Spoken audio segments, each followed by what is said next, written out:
And the other side too. I haven't heard from Don, but that's why we record these meetings. So and then do I need to? Looks like I'm set up to share. Okay. You can share whenever you want. Or do I have to press them? I think I can do it.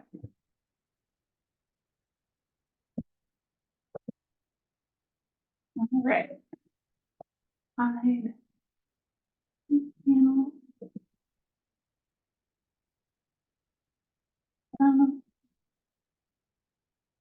All right. Well, I guess, should I start? Ready? So I'm Sarah Wolk. I'm the executive director of the Equal Vote Coalition, and we're a national nonprofit, nonpartisan, based and founded in Eugene, Oregon.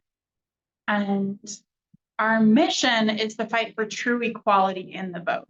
So my vote should be just as powerful as your vote, should be just as powerful as your vote, no matter who I am, where I live, or how many candidates I have on my side, how big my coalition is. So, leveling the playing field. And most of us are familiar with our current voting system.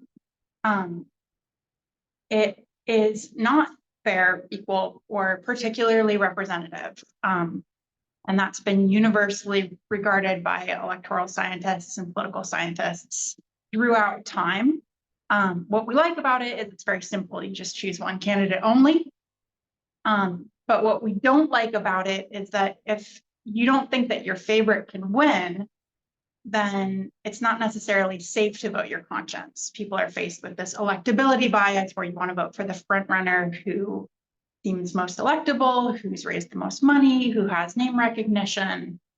And that kind of psychology drives our whole political landscape. And it can be traced back to a phenomena called vote splitting, in which the system works perfectly fine if there's only two candidates or only two parties in the election. So on the left here, we've got Luke Skywalker versus Darth Vader. 60% majority are good guys. It seems like an easy win. But all of a sudden, if Princess Leia says, hey, I want to run for office too, actually, those were all my ideas and I had the blueprints and I think I should be taken into account as well.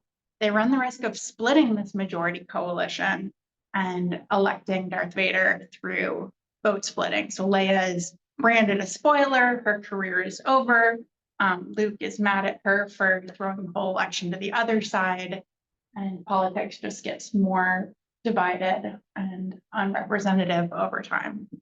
So over time, it almost always leads to two-party domination in every country that has choose one only voting. So we can do better. And there are 5 kind of pillars that we look at as the Equal Vote Coalition that we've identified as kind of good umbrellas for evaluating voting methods. So methods should be simple. It should be easy to vote, easy to understand the results, easy to tally, easy to implement and audit your elections. So our current system is really good on this front. And you see it there at the top in the yellow bubble of the Venn diagram. But ideally, it would also empower honesty in voters. So it should be safe to vote your conscience. It should actually incentivize good, honest, expressive voter behavior. And our current system has really bad incentives. It incentivizes behavior that is not honest. We also want our voting method to be expressive enough that we get good quality data so that, good data in, good outcomes out. And choose one is enough information if there's only 2 candidates. It's not enough information if it's competitive. So once we have those 3, we start to unlock accurate results and more representative outcomes. So when we say accurate in voting science, that means that the candidate who best represents the will of the people, the center of public opinion, should win, assuming there is such a candidate in the race. And last but not least, voting methods we support have to be equal. So they need to eliminate vote splitting and not put some types of voters or candidates at an unfair advantage. So that's also includes like some systems have a polarizing bias or a centrist bias. Our current system has a polarizing bias, as you might have guessed, built right into the math. So we support a number of different voting methods. Approval voting is a traditional looking ballot, but better outcomes. Ranked robin is a ranked ballot with better outcomes. You count all the rankings. Star voting is a 5-star ballot for your scoring candidates 0 to 5 stars. And what we don't support is traditional ranked choice voting, which many people have heard of and find out about first. It's a good gateway into voting science, but voting science has come a long way since it was invented. Could you share like just ranked choice voting? How does that work? So with ranked choice voting, you rank your candidates first choice, second choice, third choice. There's usually a limit to how many candidates you can rank. And if you give 2 candidates the same ranking, that would void your ballot. If you skip a ranking, that may or may not, depending on the implementation software you have. And then votes are counted where you only count the top choice vote. You eliminate the last place candidate, and then you reallocate votes if possible until you have a candidate who's got a majority of remaining votes. So ranked choice works great if there's only 2 front runners, 2 viable candidates. If the third candidate is like a Ralph Nader, ranked choice voting solves that problem. But if the third candidate's viable, as we often see in all sorts of elections, it can actually break in really counterintuitive ways.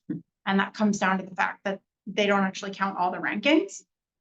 So ignoring rankings that may have been relevant can wildly skew the results in some cases, which we've now seen on the statewide level. But that's off topic a little bit. I want to take us to star voting, which is our recommendation for you guys. So with star voting, it is also a preferential voting system. You've got 0 through 5 stars on your ballot, and the instructions are pretty simple: 5 best, 0 worst. So you're scoring candidates like a 5-star rating, and you're scoring them relative to each other. So you're really comparing the candidates. So give your favorite 5 stars, give your last choice 0 or leave them blank. Equal scores are allowed, and you score the other candidates as desired. And if I understand correctly, you don't have to give your favorite person 5 stars. You could give your favorite 4. You if could. you wanted to. Yeah. And it wouldn't void your ballot, but you should follow the instructions.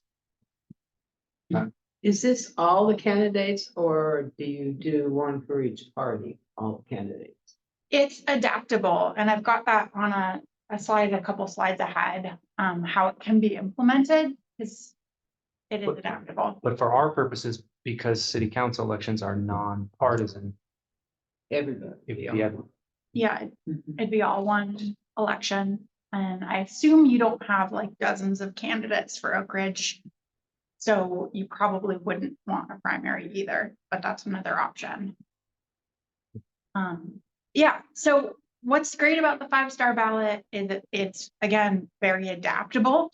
So with star voting, you're able to show, is my second choice as good as my favorite, or is it almost as good as my favorite? Okay, I'll give them 4 stars, or is it kind of a lesser evil? And actually, I would prefer almost anybody else, but Blake is my last choice and Aaron's better, so I'll give them 1 star. So for voters who want a traditional experience and they don't like change, they can just give their favorite 5 stars and move on with their life. That's totally fine. But for people who do have a more nuanced opinion, you can show it. And then it's counted in a two-step process, scoring round and then an automatic runoff. So it kind of works like a primary and a general all in one, but you don't have to vote again. So in the scoring round, the two highest scoring candidates overall are finalists. So in this example, we've got Carmen and Blake, they're the highest scoring, so they advance to the next round. In that automatic runoff, your ballot counts as one vote for the finalist you prefer. So in this example, our voter, if you remember, Andre was their favorite with 5 stars. But Blake and Carmen are the finalists. They gave Blake 1 star and Carmen 4 stars. So this would count as one vote for Carmen. One person, one vote, in a very classic sense. I thought that video that you sent everyone. Also, by your foundation. Right. Yeah. Yes. It showed the votes. Yeah, it made the total sense.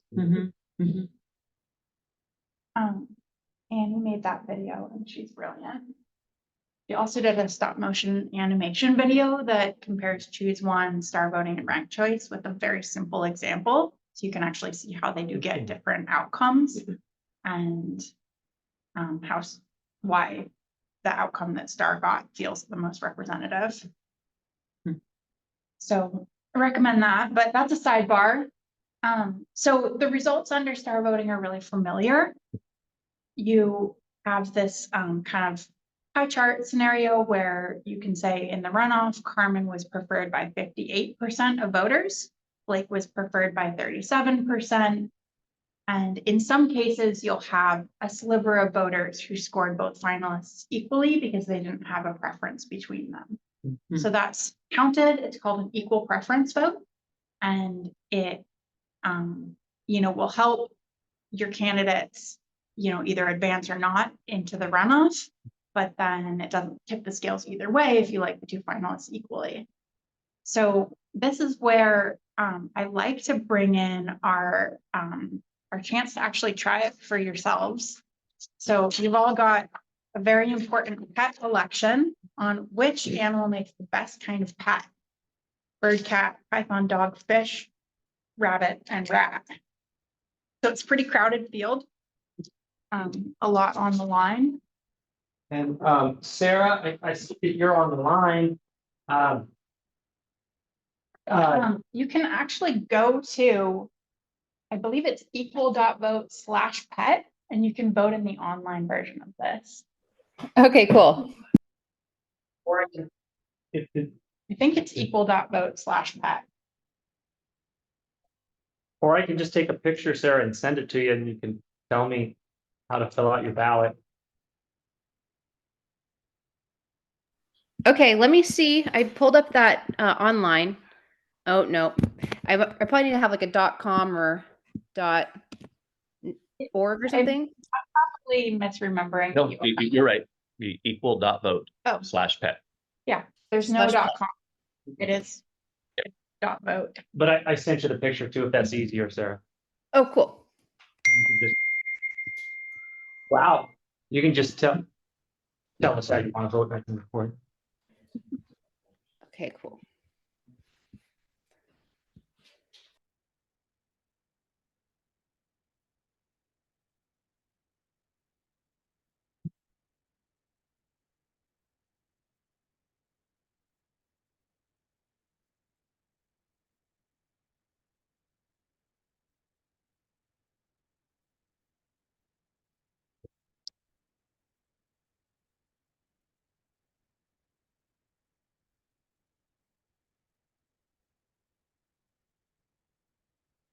I done. Hold on.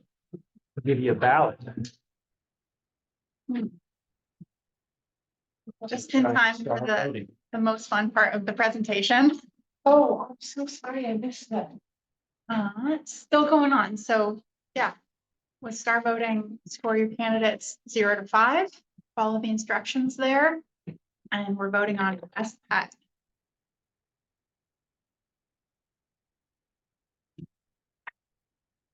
And you can keep your ballot until the end, because in this next slide, what we're going to do is talk through the preliminary results.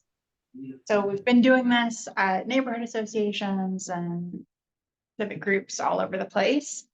And with the votes that we have tallied already, dog and cat, it turns out, are our front runners.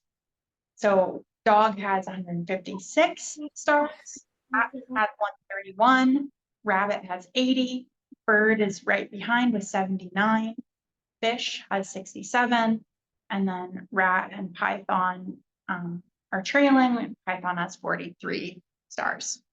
So right there, that's quite dramatically revolutionary, different from our current system. Not only are you able to see how much support the front runners have, but you're able to see how much support the other candidates have. And that is information that they might need if they want to decide, does my message resonate? Should I run again in the future? Should I, you know, throw in the towel and get out of politics forever? You know, Python's political career is not looking promising. Man, I gave up on 5. Well, you can do that, but then your vote, that would work for the scoring round. Mhm. All those points would count, but then in the runoff, if you had, Yeah, well, assuming if the two you had 5 were the 2 finalists, then it would wash and go into the. yeah, we'll talk through it. So, yeah, so with star voting, the 2 highest scoring candidates are the finalists. So those were dog and cat in this example. And then your full vote goes to the finalist you preferred. So show of hands, how many people in this room preferred dog over cat? 1, 2, 3, 4, 5. So this would be 5 votes for dog. And then 1 person preferred cat. That's me. And usually we'll have somebody in the room who preferred both dog and cat equally, who gave them the same score, whether that be 5 stars or not. And that would be counted again as a vote of equal preference. So it is counted, it ends up in the tally, helped dog and cat beat out everybody else. And it's just counted as an equal preference vote in the final results that you can see in this little sliver here. Yeah, so far 66% are preferring dog, which is interesting because even though dog and cat in terms of popularity were similar, when we go head to head, there is a strong preference one way or the other. So the scoring round and the runoff and star voting count 2 different things. And you can look at them like measuring quality and quantity to find the best of both worlds. So scoring round measures quality of support, how much do we really like, and how inspired are we by these candidates? And then the runoff measures voters, how many physical people preferred one or the other. And just question, like, Mhm. let's say I just don't like pets, so I didn't give 5 stars to anything. Mhm. But I did give dog 4 stars and I gave cat 3 stars. So would my vote count in the runoff? Absolutely. And it'd be just as powerful as anyone else's vote. So no matter what scores you give, that runoff ensures a fully equally weighted vote. Gotcha. 1 person, 1 vote. And that is a really good safeguard against voter behavior that might not be ideal. Some people might want to cast like a protest vote where they're like 1 star for this guy and 0 for everybody else. And in the current system, you could do that by just not voting. In star voting, you can actually show your, you know, lackluster support if you choose. And then a cool thing about star voting is that it's just addition. You're just adding up the stars, then you add up the votes, and that makes it fully backwards compatible with our entire election infrastructure, top to bottom. So in terms of implementation, it has a lot in common with the current system. All ballot data is counted with addition. Early returns can be fully tallied. As we saw, we were able to get results in this pet election with only some of the ballots, and then we can add these other ballots in later, just like we do now. So we could say 8 p.m., here are the standings. And And we can also break down results by precinct. So I could tell you how West Side Neighborhood Association voted and then how Oak Ridge Charter Commission voted, and then tell you the totals. And that all works just like it does in the current system. And then audits are totally simple too. You can audit any subset of ballots. And it's compatible with risk limiting audit protocols. Those are all simply adaptable to star voting. So, How would that work when you say that star voting is tallied locally? yeah, Like here in the city versus going down to Lane County Board of Election? in Oregon, like our elections are all tallied county by county. So I assume your elections are done by Lane County elections. So that's what I mean by locally in this case. But let's say we were to adopt star voting statewide, we wouldn't need to centralize the ballots in Salem. And if Oak Ridge did want to do your tabulation of your star elections yourself, I have no idea if you're allowed to do that, but physically you totally could. Probably not, because you know, we've all, like, let's say we had star voting and let's say city council was on the ballot 2 days ago. Mhm. We're also voting for state offices on the same ballot, so that's gonna go to Yeah, Eugene. That- Counted there. that'd be the normal choice to do, for sure. And I did have a question on that, like cost wise, Yeah, any idea what Lane County would charge us? yeah. And that you're 2 slides ahead. Sorry. But yeah, just on this note, these are all like these implementation logistics for star voting are all the same as the current system or adapted. With ranked choice voting, none of these things can be done. So this is a big issue with ranked choice that is going to be on the ballot statewide. It would have to repeal our current election security laws that require local tabulation and local results reporting in order to pass it. How do these things compare though to what we're currently doing with the regular ballot? I mean, aren't they able to do audits and Mhm. precinct level results if they wanted to? Absolutely. Yeah, our current system gets great marks on implementation and simplicity. It's just not great at the rest of the stuff that I covered When I a was, minute ago. okay, But yeah, so one thing to keep in mind is that star voting is adaptable.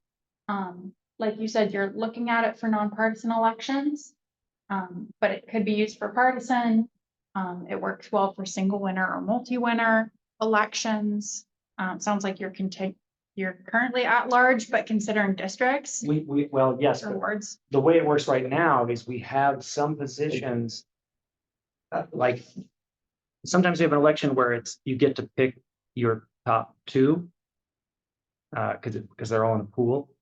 And what kind of elections are those? for city council. If there's like 2 of the at-large seats open, you'll have 8 people on the ballot and it's the top 2. vote getters. But you only get to vote for 1, remember? Yeah, Oh, so right, so multiple people are running for the same seat. Right, and it sucks because you have 8 people and you're like, well, I liked 3 of them and maybe there's 3 open seats or 2 or whatever. You only get to vote for 1 of those 8 people. Yeah. I was thinking you got to vote for however many there were seats. So two- That's true. Yeah, so there- That's right. Yeah. 2 open seats, you can vote for Vote for 2, two. Vote for 2. which still has the same problem. If you're like, I like these 3 and I really don't want these people, yeah, you can't do that. and that does have big like strategic vulnerabilities. Mhm. So that's not a system that most people recommend these days anymore. But yeah, star voting's adaptable, so you could choose one to star voting, you could make more changes. And that's all ultimately up to you, and I'm happy to consult on that. But yeah, it also works with or without primaries, so you can just skip the primary and vote once in November, or just have one election in May or whenever you prefer. That's a choice. Totally compatible with single winner districts or multi-member, and fully compatible with all of our election integrity best practices. And then in terms of implementation, like I said, it's fully compatible with existing election infrastructure. So Lane County has Clear Ballot as our vendor. And what would be required of them is they would do a software upgrade and then a recertification to allow star voting. And they'd be able to have, the local races be star voting and the other ones stay the same. So the biggest, so that's no new hardware required. There's also other options for other election vendors that may be dramatically cheaper. And we have a quote on that for City of Eugene that's like wildly less than other jurisdictions have paid. So this is all technology that exists. It's just Scantron and like survey technology. So, there are some choices there as well in terms of how to implement most cost effectively, and Equal Vote would work with you on that if you wanted to go down that road. And we'd be happy to put in a lot of legwork. Eliminating the primary can definitely result in cost savings over time, and definitely streamlining the process and saving candidates money, especially if candidates did have to go into that runoff and run 2 elections back to back, or at least plan and fundraise for 2 elections back to back, whether or not that happens. Especially for local elections, having 2 elections and having a year-long campaign for a seat that doesn't probably pay a ton of money doesn't Yeah. necessarily make a ton of sense. So star voting and just simplifying and streamlining the process makes running for office way more accessible for working people. And our city council elections are just in the general election. No primary. Okay. When you say, all it takes is a simple upgrade to the software, is there, in this climate we have right now of distrust, is that, who's recommending the software upgrade, and how, what's the checks and balances of it, how do you assure the public that I'm sorry, True Vote, what's it called? Clear Ballot. Clear Ballot, isn't, oh, guess what? Yeah, I mean, we definitely recommend going with like open source vendors where you can actually look at the code and be like, that's, a paragraph of code. It's not rocket science. Again, it's just addition twice. Much like our current system is, you add up the votes in the primary, you add up the votes in general, star voting, you add up the stars, and you add up the votes. So, transparency is what I would recommend there. And you can do an audit if necessary. Yeah, and it's fully hand countable as well. Are the So- ballot forms gonna have the person's name on it? Yeah, they would look much The like voter's this. name? Are you asking? Yeah, when I vote, is my name gonna be on the ballot? No. So in Oregon, this is totally separate from star voting, but the way it is your ballot's anonymous. You write your secret, you sign your secrecy envelope, and Oh, see what you're saying. yeah. So just like it is now. Yeah, we wouldn't change any of that. So the envelope has your name on it. Yeah, the envelope that's mailed to you has your name, and then your signature goes on, and that's how they do the identity verification. But all of that would be totally separate from star voting and wouldn't have to change. Or you can change it separately, but yeah, separate consideration. And then the last thing that I should have on the slide is voter education. And the Equal Vote Coalition has made a full commitment for any jurisdiction that does implement star voting to partner with voter education. We have tons of resources, staff hours, and that would all be at your disposal. Obviously, we're invested in making sure that the voter education's stellar and could be used as a model for future jurisdictions.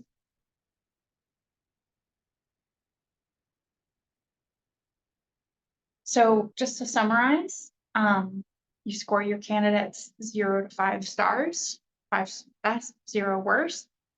The 2 highest scoring candidates overall are your finalists. In the runoff, your ballot automatically counts as one person, one vote for the finalist you prefer. And then the finalist with the most votes wins. So it's a simple upgrade to our election process that could have a huge impact. For Oak Ridge, I'm guessing you might not have tons of elections that are so competitive that you have the spoiler effect as one of your main problems, but it could actually inspire, you know, more candidates to be able to run in the first place. So better choice on the ballot, which then can inspire better voter turnout.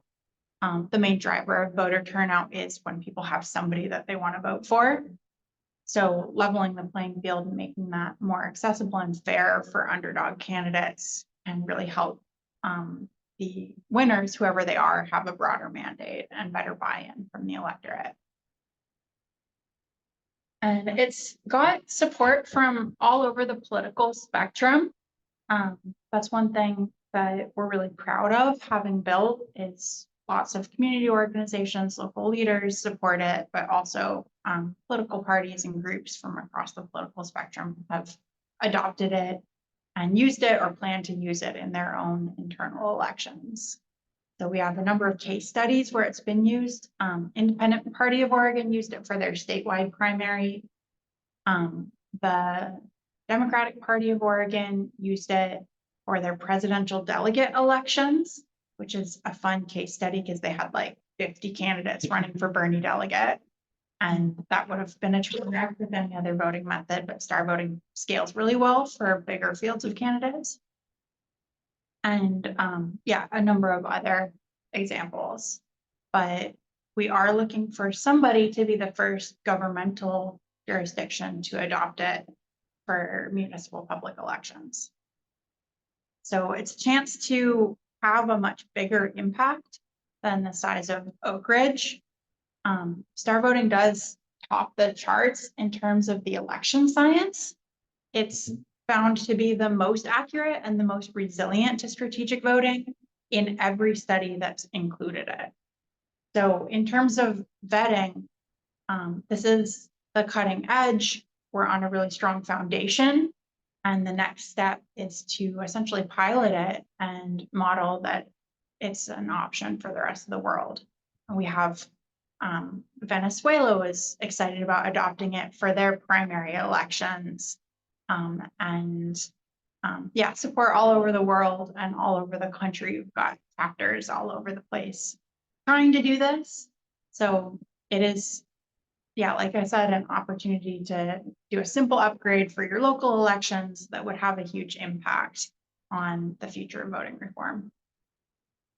Going back to the cost question, so there's gonna be a cost for this software upgrade. Mhm. Is the Equal Vote Coalition willing to help us pay for that if the city decides to go for that? Because obviously Plain County's probably not gonna pay Yeah. for that software upgrade themselves. To the extent that we're allowed to, we would definitely be open to hashing that out more. And I think that when Corvallis or Benton County adopted ranked choice voting, they actually wrote it into the thing that it wouldn't go into place until the funds were there to pay for it. I know some places have rules around like an organization like us owning that money because that could be seen as a conflict. But I don't know.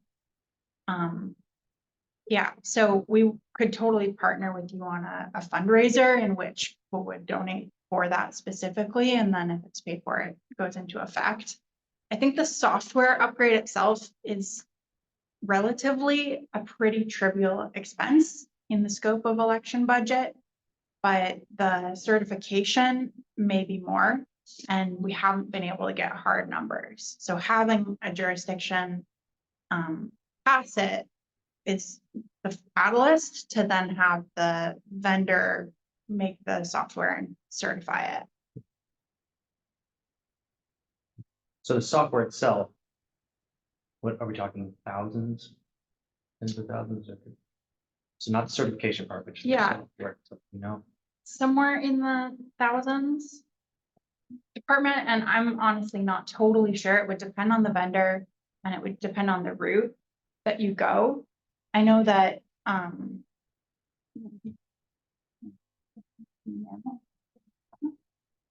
Jim Cho. So there you go. I'm gonna do a stop share there. Then.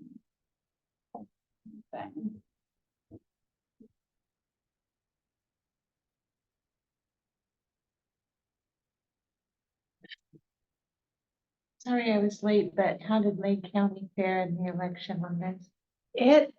Eugene, voted no on star voting.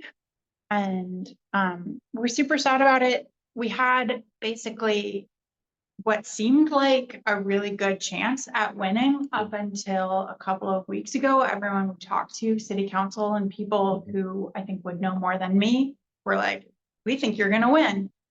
And then in the 11th hour, an opposition committee was formed, funded by the ranked choice voting lobby, that sent out 4 big glossy opposition mailers that were completely filled with lies. So we have a FAQ on that.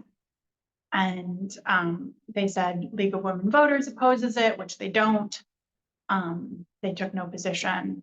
They said that star voting throws away your vote if you like candidates equally, which is false. And they printed that all and then text blasted it to everyone and then got the weekly to double down on misinformation, which the media should really fact check things before they print them. Yeah. So, It's not on this yet, no. mm-mm. Who is But- behind the opposition to star voting? Ranked choice voting. Yeah, so it's the competing voting reform. And they see star voting as competition. We see star voting as kind of the evolution of the same type of thing. They're both preference voting, but ranked choice voting has a number of serious issues. It's got some advantages, but it's got serious issues with wasted votes, voter error, exhausted ballots. It's had missed tallies in jurisdictions that have like counted it wrong. And it's now been banned in 8 states. So we're not alone in not wanting to go with that, but it also has a huge monopoly and a multi hundreds of millions of dollars national lobby behind it. Because correct me if I'm wrong, but in ranked choice voting, if you vote 2 candidates the same ranking, your vote is thrown away. Because you have to put them, Right. you know, right. So if Right. if 85-year-old Robert doesn't understand it, says, oh, I like these 2 guys equally, and they put the same ranking, his vote doesn't count. Right. Where And it that's does and start. right. So one of the attacks they threw out at star voting was if you give people the same score, your vote's not counted. And that's false for star voting, but it's true of their system. Right. And then they also said, star voting, is confusing and it could disenfranchise voters of color, which is wildly offensive. Our organization is actually led by people of color. We have tons of support from all sorts of people. And there's a mountain of evidence that our current system disenfranchises people of color through this electability bias, where if somebody doesn't fit the electability mold, it's not safe to vote for them without wasting your vote. And then, so the attacks were really ugly. And the Lane County Republicans had a featured speaker against star voting at their last monthly meeting before the primary. They wrote 2 different editorials against it, basically confusing it with ranked choice voting. Yeah. So it So was Alaska had a statewide adoption of ranked choice, and they told voters, it's safe to vote your conscience because it eliminates vote splitting. You can't waste your vote. And then their very first election had Sarah Palin, a moderate Republican, and kind of somewhat centrist Democrat. 60% preferred one of the Republicans, and sure enough, they split the vote between the 2 Republicans, which can still happen in ranked choice. They flipped the seat blue. Democrats were like, yay. Republicans were like, this is rigged voting. And our current system has vote splitting too. But in our current system, it's transparent. So people strategically would vote for the front runner and wouldn't actually usually throw the whole race. But because voters were told the problem was solved, it actually made the problem worse. So in retaliation, the Republican Party has made banning ranked choice voting one of their top priorities. I think it's like abortion, anti-ranked choice voting.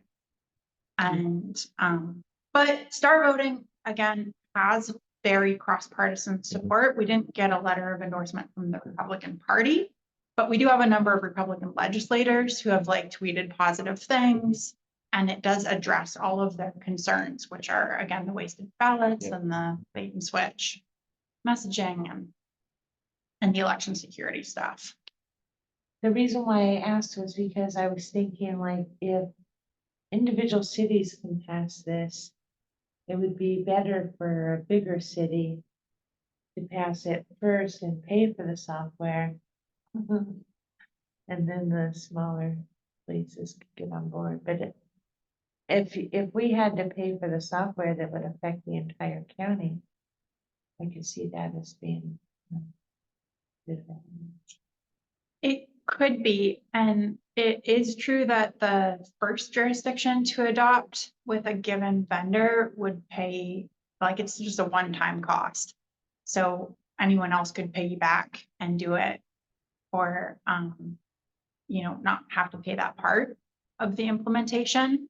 So that is where we would love to figure out if there is a way to have like a fund where it doesn't go into effect until it's paid for, or you guys just pay for it, or you could even have a thing where other jurisdictions could reimburse you for their share as they adopt. So you'd recoup those costs, do a cost sharing.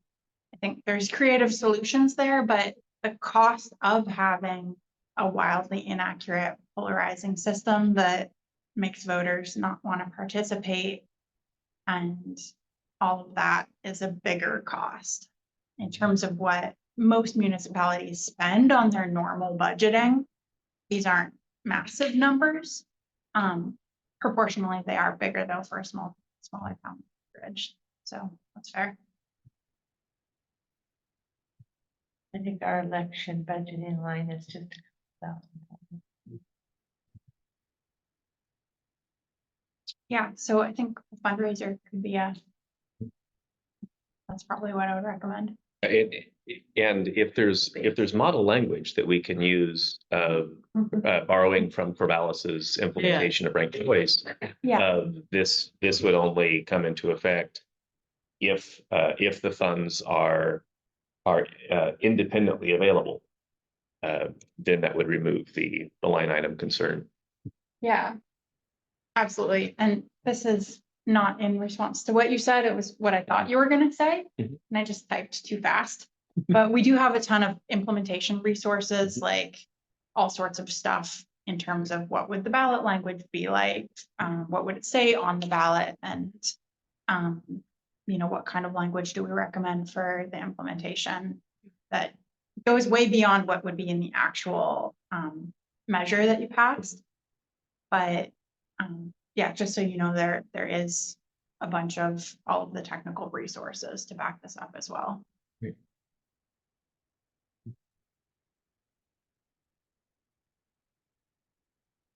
Would you be able to supply us that model language? Yeah, this is right on our website. No, sorry, the model language for funding. Yeah, so in terms of drafting a measure, we could absolutely partner with you on that. And we have a great election lawyer who we work with. Could make sure that that's all kosher as well.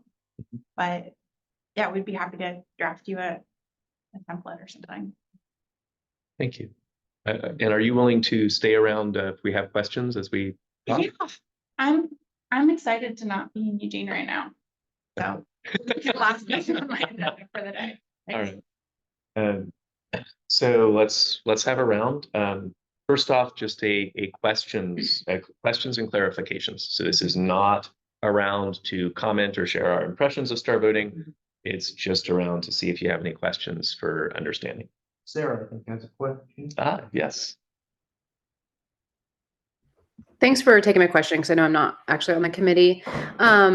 I think my question is implementation. Would this have to be a charter embedded in the charter type of system, or could this be separate and put forth to the voters through a separate vote? Either way. I believe there's 3 options.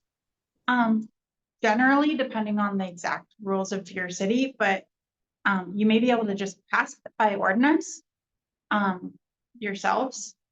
You may want to refer it to the voters, and or the voters could do a ballot initiative.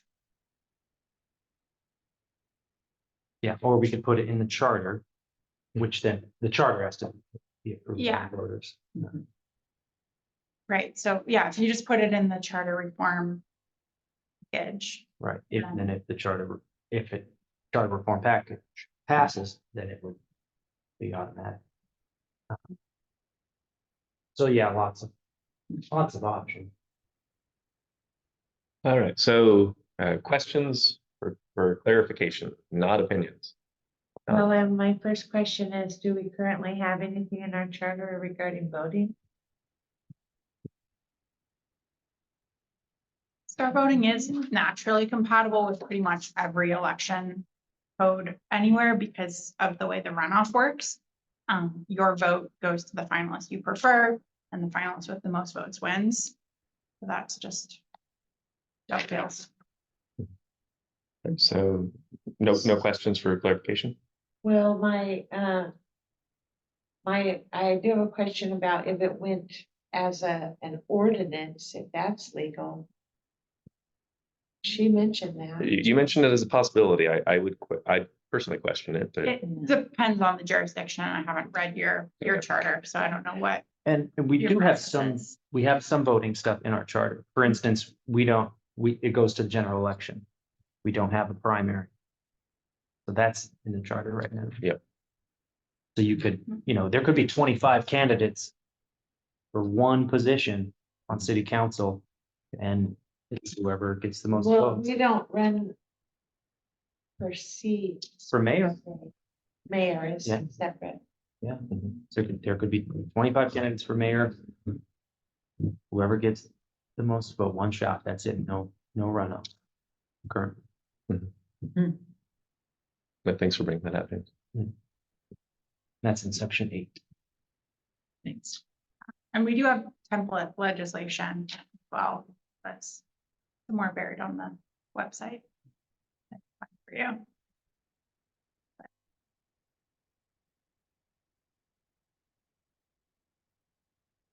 So you're a home rule city. Yes. The question is, For clarification. All right.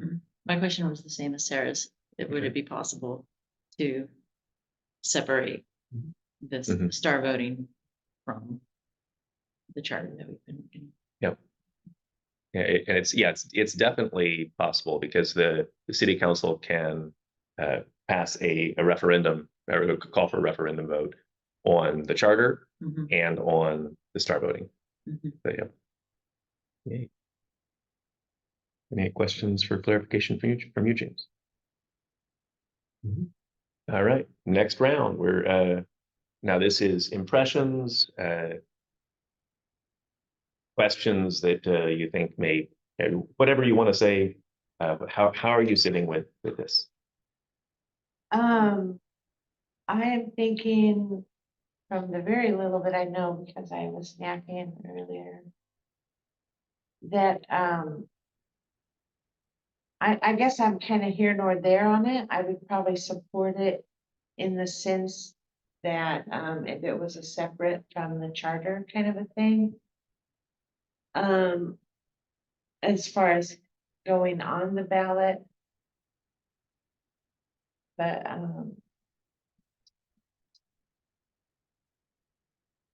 yeah, I need to look into it. Yes. Sorry. No worries. Matt has a great email out to the committee with a lot of resources. Yeah. Mhm. I like the idea of it. Mhm. But it seems awfully hard to get people to change the way they've always done it. And I guess that's the biggest roadblock to it is people don't understand it and they're not taking the time to learn about it. So I like the education piece of it. And I like that it can be separated from the charter because we might not get the charter passed because people don't want to do this because they don't know anything about it. It makes sense when you finally get it. It took me several times to get it, but it makes sense. And anything that makes things easier should be appreciated, but they're not gonna appreciate it until they understand. Yep. So how do you do that? Yeah. It's tricky because most people, if you ask them to describe, what is our current voting system, couldn't tell you. But, so I think star voting is just different. The best way to get people familiar with it is to use it. And so I think that'd be a big part of how we'd want to run like a voter education campaign is do a lot of like public votes on, best mountain bike trail or stuff so that voters Mhm. in your area are familiarized. I guess my impression is, I think it furthers the intent of democracy. Like, I think that makes a ton of sense.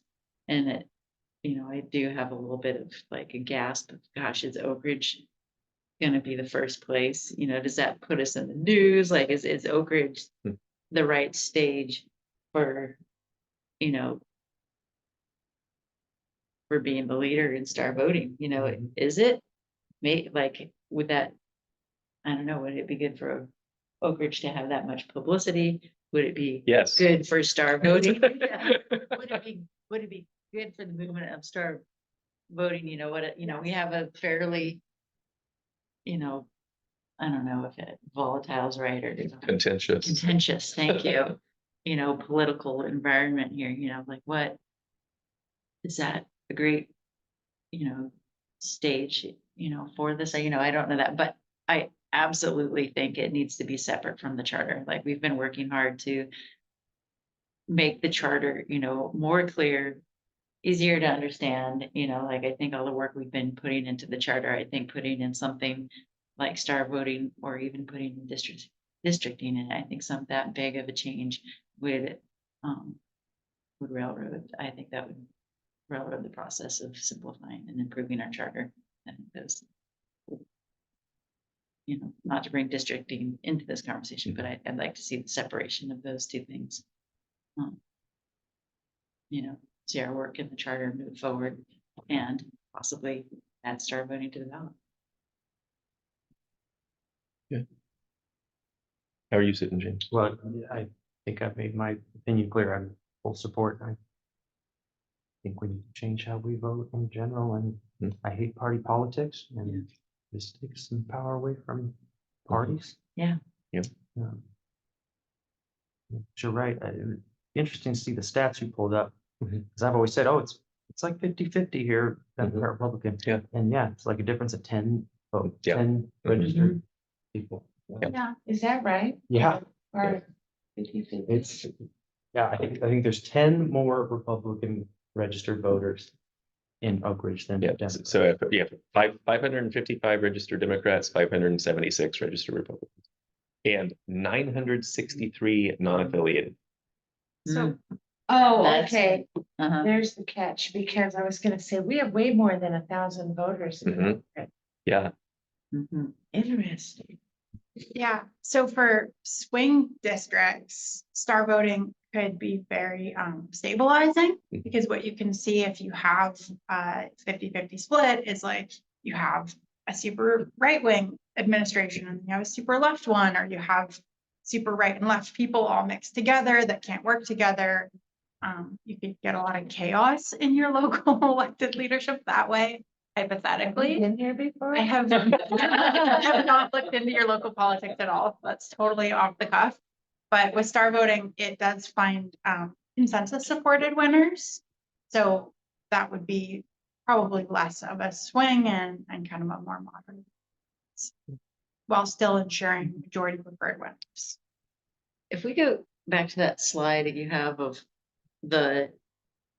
The person's ballot and then how it, Yeah, yeah. I was. How would we, how would, after an election, how would we present the results of the election to the public? Would we show that bar graph of like, everybody really likes dogs, like cats and next and Mhm. fish or whatever, but nobody likes pythons. People- Yeah, but, and, that one, that is the one I'm seeing on your screen is the one I'm talking Okay. about. How would we share that with, or maybe it's a different. How would we, It was like this. like, how do you share the results of the election with the public? Yeah. Yeah. So in terms of, Oh, it was the cats and dogs one. Results? Yeah, that one. Yep. this is roughly how it might look. Mhm. There's some creative artistic choices there on orientation of your bar chart but yeah. So you demonstrate the scoring round and then you have the runoff vote totals and percentages as a binary. Can you go back to that other slide that you were on? Did you want No. that part of it or the whole? Thing? Okay, so like this ballot, let's say this is a left-wing voter, you're totally socialist, like Oh, yeah. commie. And they voted for Andre, but they know Andre's a commie. And they gave him 5 stars. And Blake is Capitalist. right, and so they gave me 0 stars. So this is an extreme voter. Well, as you can see, Andre didn't even make it to this round. But this commie here said, well, Carmen and David, they're okay. They're decent people. They're not communists, but they have good souls. So I'll give them vote. So their vote for the extreme person, Andre doesn't make it because it's too extreme. Doesn't get enough stars. But their vote still counts because the 2 finalists did make it. These 2 folks. Who do they prefer more? They prefer Carmen more, so the moderate. Does that make sense? Yeah. Yeah, it does. So I was gonna ask a question earlier, if one of the candidates got a lot of 3s. But could they literally end up being Yeah, absolutely, a winner versus somebody who, absolutely. that would obviously not work if somebody else got more of the 5. Yeah, so there's kind of some different ways you could add up the scores, obviously being having a bunch of 5s, but also a bunch of 0s could average out to the same as having a bunch of 2s and 3s. And, a bunch of 3s is more than 2.5. Mhm. So, And the scoring round totals, what we've seen is that almost perfectly correlates with like a candidate's approval rating. As we would see in polling. So not surprisingly, when we measure like the accuracy of a voting method or the accuracy of a candidate's popularity and that kind of thing, we usually use ratings. Ratings are the gold standard for measuring public opinion. Oh, I know what I wanted to ask. How would this work if on measures? People. It would not apply. Its measures are just yes, no, so those would stay the way they are. Oh, And another option is if there's like an uncontested race, you could have that not be star voting. and you can use it on measures, correct, when multiple measures would replace the same section Yeah, of, say the same section of a charter. yeah. You really want it if there's more than 2. You can use it for 2 only, but if there's 3 options, and if there's 2 options plus a write-in, then that counts as 3. Or even just a blank write-in. or the 2 replacement options and the keeping the same one. That's automatically the 3. So there, yeah, the reason not to use it on most measures is there's not a competing measure to replace the same code. Sure. Now I'm curious, when I asked the question, is Oak Ridge the right stage to be first? And the 3 of you said yes. Right. So Why did you say yes? You know, like what makes Oak Ridge the right stage to? Because I think people in Oak Ridge would say Eugene is too chicken shit to do it, pardon the French. Mhm. But we're trailblazers. There's a lot of eccentrics in Oak Ridge, you know, like, yeah, we can do what Eugene couldn't do. So to take my turn into the conclusion of the Oh, round yeah, here. sorry. No worries.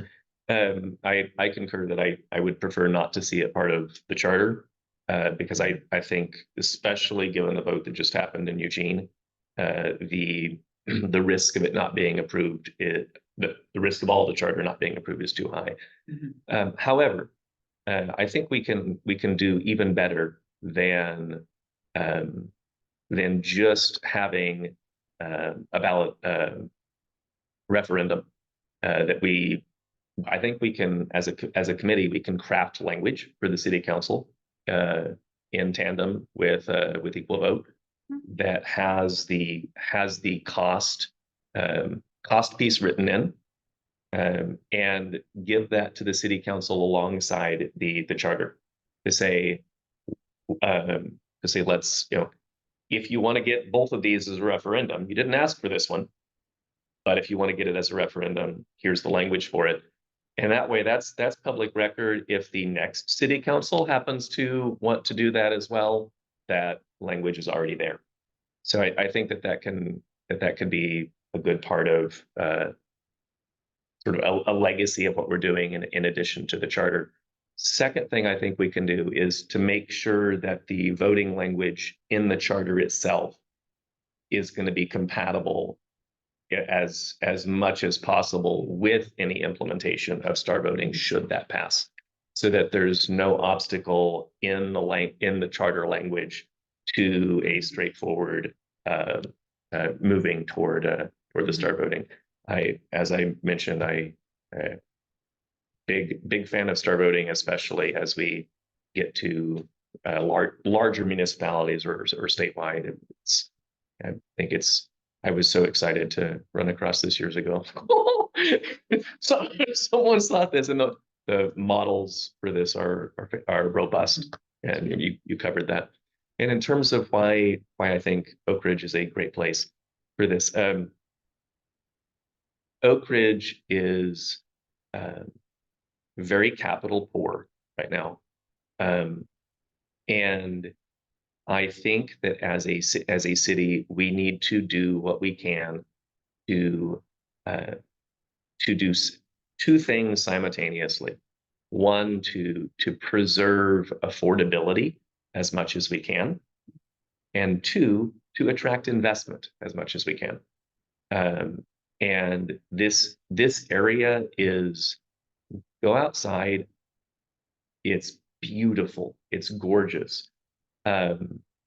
I was having a fun conversation down at my realtor's office, not too long ago, and one of the gentlemen there is like, "Yeah, I'm buying a house. I stayed here for a couple weeks at this B&B, and I was getting my work done, and then in the evening going out." So I work remote. My wife works remote.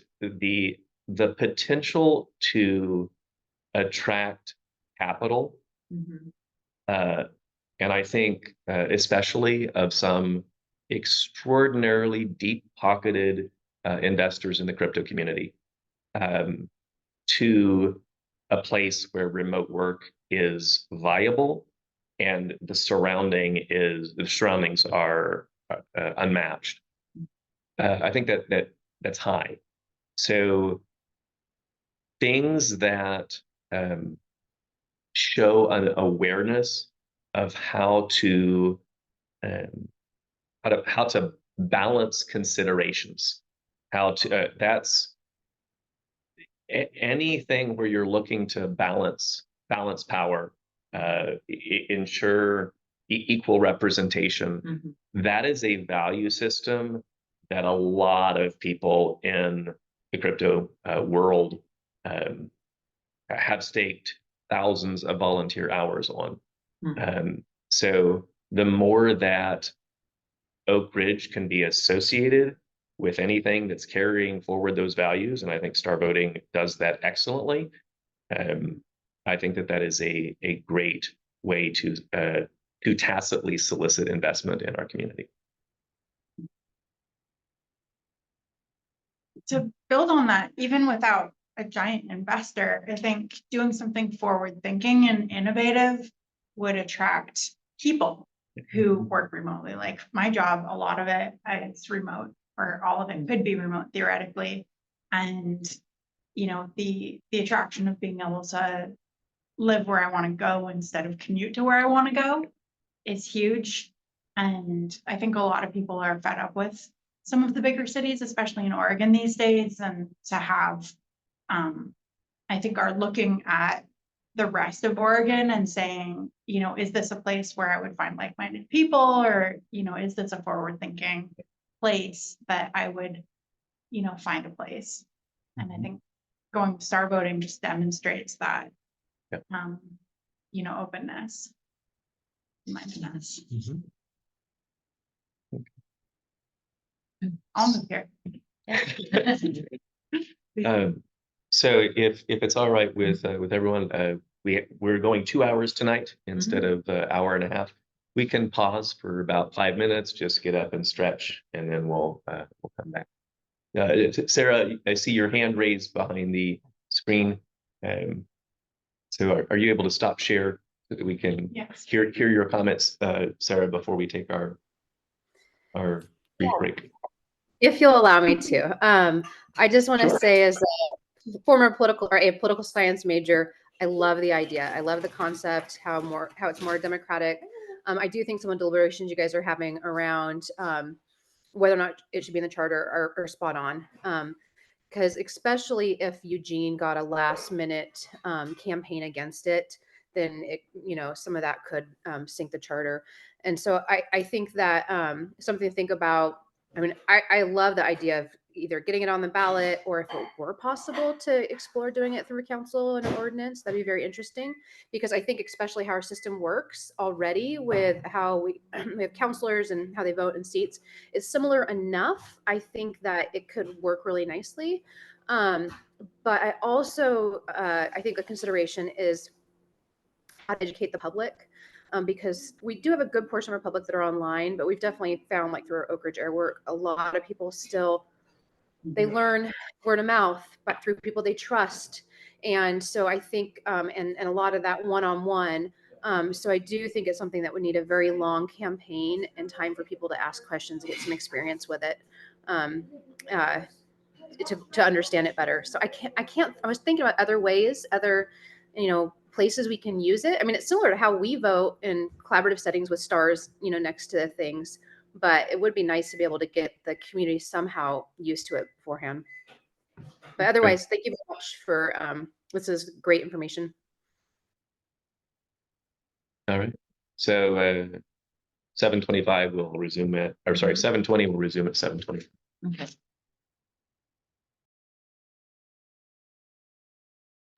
All right. Are you looking at the November election for your charter? If we can, yep. Yeah, it's going to be tight, but it's our goal.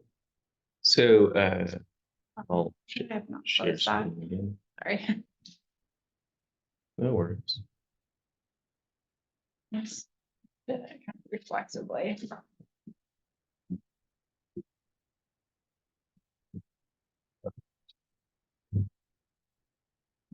So we have our section 8. Wait, I have more questions about. Yes, Star Voting. go ahead. For more comments. Yes. Is this in consideration for the November ballot for Oak Ridge? And Potentially, is that could enough be. time? You know, Sarah asked the question about, you know, an extended education time. Is that enough time? To get the word out by the time? Yeah, in the November ballot. I mean, I think 6 months is good. If it's too long, then like you do it in advance and then people like forget again by the time the election comes up. Mhm. But I think for us, we had to collect the signatures Mhm. and we had a super low budget to do that. A third of our signatures were volunteer and they only give you 100 days in Eugene. Mhm. So we really needed those 100 days to include some summer events. Right. So that kind of made the choice for us in a way that you guys don't have to worry about. Mhm.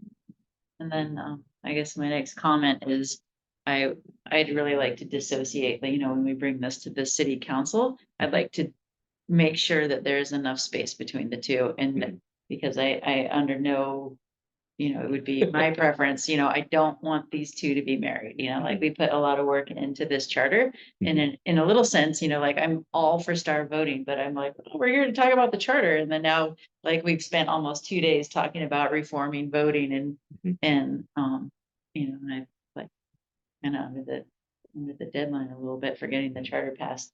And so I would like to see when this gets presented to city council that there's some space in between the two. Because, I'm definitely in support of both of them, but I don't want there to be I don't want there, it to be like, oh, the charter review committee also brought us star voting. And so I'm just gonna blanket vote no against, for both. And from what I've seen in the politics of this town, that makes a boatload of sense. There have been confusion because things are juxtaposed when they have, Yeah, but I think if you explain it in such a way that, this committee has met twice a Yeah. month, we're looking at everything. We're Mhm. just being very thorough. Yeah. And a 1 week separation or a 1 meeting separation would probably be sufficient to, just so that it's not Mhm. married. Mhm. Yeah. And does it, like, Sarah's not voting, non-voting, right? Right. Here. For city council. Right, 'cause she moved outside city limits. Right. She's Mhm. no longer a Oak Ridge resident. McFarland. Yeah. Mhm. Yeah. So anyway, just wondering You mean on this committee or for running for city council. Sarah can't run, she's not an Oak Ridge resident. Yeah, yeah. And also she doesn't vote for city council. Oh, Because right. she's not Because she doesn't live not a there. resident. Yeah. Yep. But I just wonder, is the charter review subcommittee the right committee to present star voting to city council? Or is it a group of citizens, or, like, and I don't know the answer to that. Maybe this is the right committee to do that. Mhm. But, yeah, I guess I'm just asking that question. In terms of the committees that would be looking at this sort of thing, Mhm. this is it. Mhm. So I don't know of any other body that would have been looking at how votes are done, how all of that, this back end stuff. Mhm. So I wouldn't have any problem with it coming from us. I have a concern about, and this applies to charter as well, about, I'm not convinced that we wouldn't be required to get the signatures to get something on the ballot. Because the way I read that language in the book that we Mhm. got, I forget the name of it. We need signatures. You I know you yeah. said no, because, and I know that you use the word referendum, that if it comes from the city council. But the truth is, this city council did not ask for a referendum. That language was not used. They just said the charter needs to be looked at, let's form. If this city council does not want to put all of our revisions before the public, we have to get signatures. If this city council wants to put our revisions before the public, then it's a referendum. Then that vote right there is the referendum. Then they make the referendum, Yep. not the prior to Correct. forming the committee. Correct. Mhm. And Okay, they make the referendum and we need absolutely no signatures. okay. If council decides to do that. That's the if. if we need the signatures, I don't know that we're making any November ballot. Right. But if they're willing to say, hey, look, we asked these people to do this work. They've done this work, they put together public education, and it's clear. And they've had a couple public feedback sessions. Yeah, we're willing to put this out, and yeah, no signatures are required at that point. All right. So resuming share. Mhm. Our current charter has section 8. The counselors in office at the time this charter is enacted shall continue in office until the end of their term of office. At each biennial general election, 3 counselors shall be elected each for a term of 4 years. And at each biennial general election, the number of counselors to be elected to fill vacancies pursuant to section 20 of the charter shall be elected. So my little note here regarding, so remember the left column is our charter, our current charter, middle is League of Oregon Cities model charter, and right is what we're proposing. So section 8 is included in chapter 7 of the League's model charter. So there's nothing corresponding there. So we're just going to move up a line to section 7. This is where the League has their general model language of the council consists of a mayor and 6 councilors nominated and elected from the city at large. And they have the following footnotes. Most Oregon cities nominate and elect councilors at large. Some nominate and elect councilors by district or ward. A third option is to nominate by district and elect at large. If there are districts, then the district boundaries must be specified. The most efficient way of doing this is by ordinance. For that purpose, this section could read, the council consists of a mayor nominated and elected at large, and 6 councilors nominated and elected by districts within the boundaries fixed by ordinance. District boundaries must be periodically adjusted to meet equal protection requirements. Most charters provide for election of councilors by most charters that provide for election of councilors by district also require as a qualification that each councilor reside in the district the councilor represents and continue to do so for the term of office. So if I moved to the other side of town, I wouldn't be eligible in my district anymore. I would lose my seat. If you were elected so what I had offered last time was that 4 of these seats would be district. Right. And Yes. what's that? Short answer is yes, And if she was in that seat. If you were in the district seat, but if you were in an at-large seat and you happen to be in that district, then no, it wouldn't have any effect at all. You can move wherever you wanted to in the city. On that, I know some jurisdictions have a clause that they would add with their districting that like, you'd be grandfathered in, and then you'd need to run in a different one next election cycle. Not that, and I think that's important for renters especially, who might not have control over where do I live. So the so I will make a first proposal that given what we've just heard on star voting. And remember the proposals, I'm trying to take into account what everyone has shared. First proposal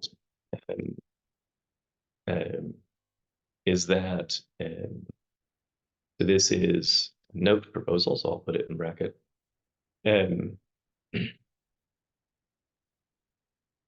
That our committee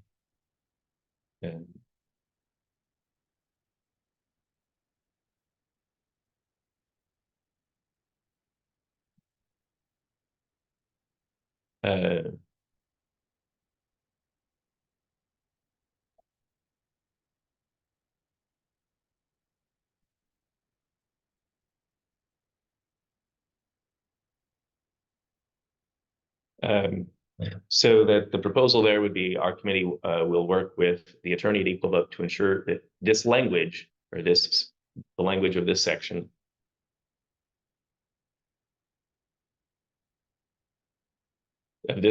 will, to the extent possible, make star voting possible to implement via ordinance.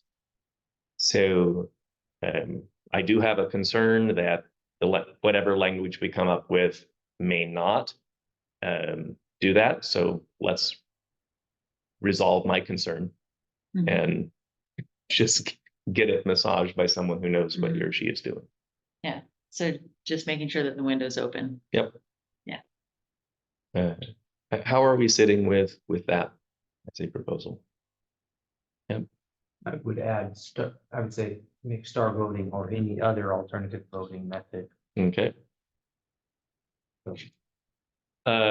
No, I actually won't go along with that because, for instance, ranked choice voting would substantially change some of the rights that are currently secured. So I don't want it possible to, via ordinance, strip me of rights that star voting preserves and ranked choice voting doesn't. Yeah, if you wanted to be inclusive, we do have like a slate of recommended things that you could write in to make this more open-ended, but I also am pro star voting. So up to you on what's simpler. I did have one comment on districting. Yeah. If you wanted to have just Can you hold that? Because we're not there yet. So right now it's just so in order to make star voting possible to do via ordinance, that's the only thing that the language needs to do. We don't actually need to reference star voting at all.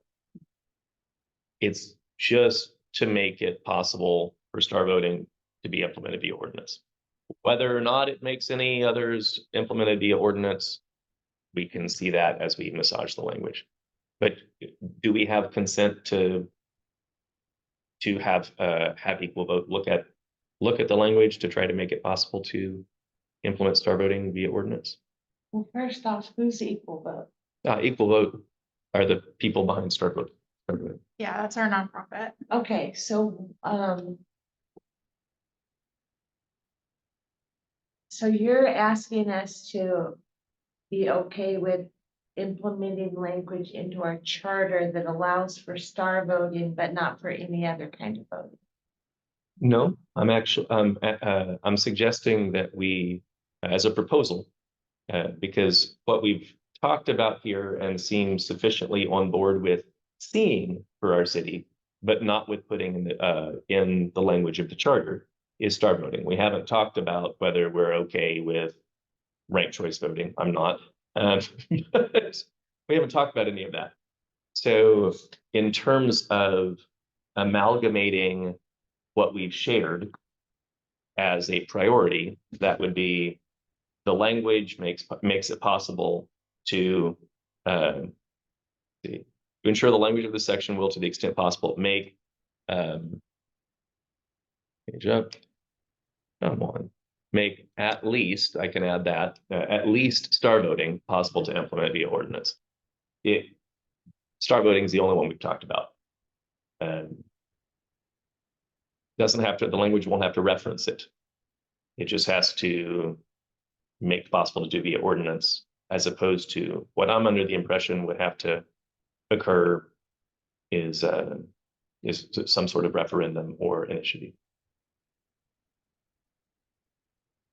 I think we're making a mountain out of a molehill on this. I don't see anything in our proposed charter provisions which would, at this time, which would prohibit star voting or any other alternative voting method. Yeah, that's kind of where I was getting at this, is if it doesn't need to be in there, why do it? Also, I'm not sure I would be in favor, now that this is sinking in, this is saying allowing the city council to make a decision for the entire city that star voting is appropriate and switch via ordinance. I think that it is something that should be up to the citizens to decide. So what James is saying is right now he's under the impression that it would already be possible via ordinance. Mhm. And that's what you're saying That's as what I well. was gonna say. That the city council could decide to change the way we vote for the whole city without hearing from the people. Apparently, Possible, but it's never been tested. In theory, it is possible. Would it get challenged? Maybe. Is it It's possible? definitely precedented in a larger context. Oh, okay. Is it possible that, you know, that it's legal, acceptable, reasonable to have, you know, star voting implemented by vote of council, and yet we would still choose oh, to absolutely, go to ballot? absolutely. Yeah, But the council could choose. that the council would, yeah, choose to go to bring it to citizen vote. Yeah, the council can do that for literally anything. Mhm. You can have 20 referendum items. Oh, Yeah, council could Mhm. literally say, oh, we can't decide how much TRT funding to give to concerts in the park, so we're gonna put that to the voters on the ballot. Mhm. let's do Yeah.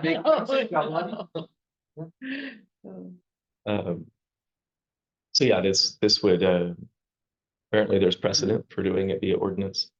I would just, given our openness to star voting, this seems to me to be something that's, would be as close as I could to a consent proposal.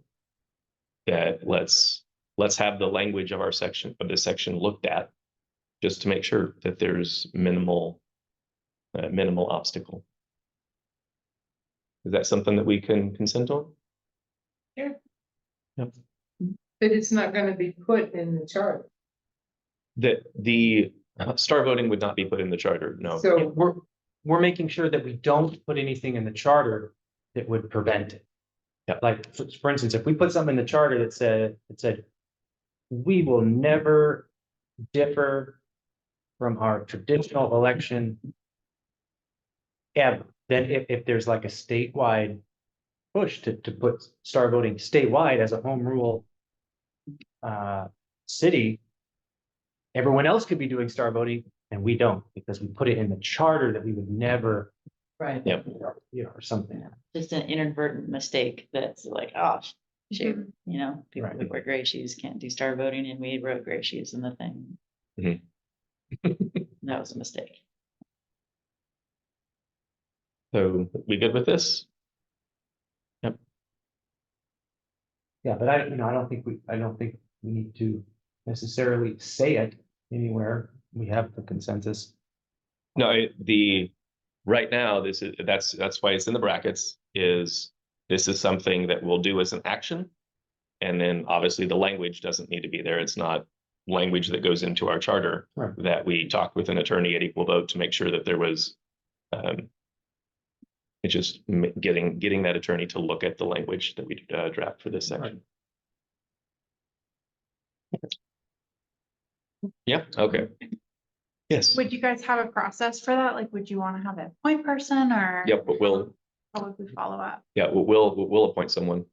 And we can do that now. Do you want me to do it? All right, I'll do it. Okay, I'll do Yeah. it. All right. Yeah. No star voting needed on that one. fine, sorry. Yeah. All right. So this is something that we've looked at before, and this language of council, in the email that I sent out last night, or last evening, mentioned some points for districts. I also mentioned even more points for star voting. Creating districts is a representation reform proposal. It's not a voting reform proposal primarily. It's designed to secure a voice on city council, dedicated in part to matters of concern primarily to people in particular geographic areas. Oh, you're getting your computer charged. This So creating districts necessarily changes voting, but the point of changing voting is not the point of any district proposal. It's to create local, more local representation. And that differs from star voting, where the point is to change the voting in a way that secures more fair representation. All right, 2, districts provide an additional reason for people to participate in community safety activities like neighborhood watch, fuels reduction efforts, emergency planning, as well as social outings, all coordinated along the same district lines. The reason is that people who participate can be confident that the needs and concerns that they help surface will be carried to council by a person who is their district representative. Third is that the kind of benefits that I'm flagging for districts do not accrue to a large city that has districts unless you federate levels below that. So you have neighborhoods electing someone to a precinct that then elects someone to the ward. So there's an intermediary step that most cities don't implement because it interferes with direct election. You're directly in a large city, your neighborhood gets together and elects someone to your ward. And if you're going to federate to get these same kind of benefits, the people that you've appointed for all the different precincts in your ward, then not the public, then those people elect someone to the ward. That's how to federate to get that same sense of very local representation. I know who my precinct person is, and that precinct person meets regularly with the ward representative. So I know that my concern will be carried. That's really hard to get people to give up direct election of a ward position. So that, I mean, it has been done, but I don't know of a single city in the US that's done it. It's been done in the Netherlands, for instance. It's done commonly in Karelia, India. We don't have to federate at all because of our size. We can get those benefits because we're small enough. Implementation of districts, not a partisan issue, since it doesn't necessarily affect any role of political parties, and the positions are nonpartisan anyway. 2 more points. So there's 6 total. Having districts makes participatory budgeting possible. So I don't know if you all read anything with the participatory budgeting link, but cities often have a challenge passing bonds and levies. And what participatory budgeting does, and it's done by district in cities that have that, is you say, all right, we have a Parks and Rec budget of whatever our Parks and Rec budget is for the year. And we're going to allow each district a say in 1% of that budget. They say where those funds go. If you have 12 districts in your city, the city council is still making the vast majority of decisions about where that Parks and Rec budget goes. 88% of that budget is directly whatever the city council says, along with their professional employees. But just having that 1% say in, this is how it's going to be used in our district. What that does for the subsequent bond that cities try to pass for Parks and Rec is the approvals go way up. Same with when you organize, when you allow, let's say you have a police budget for the city, and you say, all right, we're going to do participatory budgeting for neighborhood watch. And that's, again, it's a small amount of the overall budget, but then what happens when the levy comes before the public?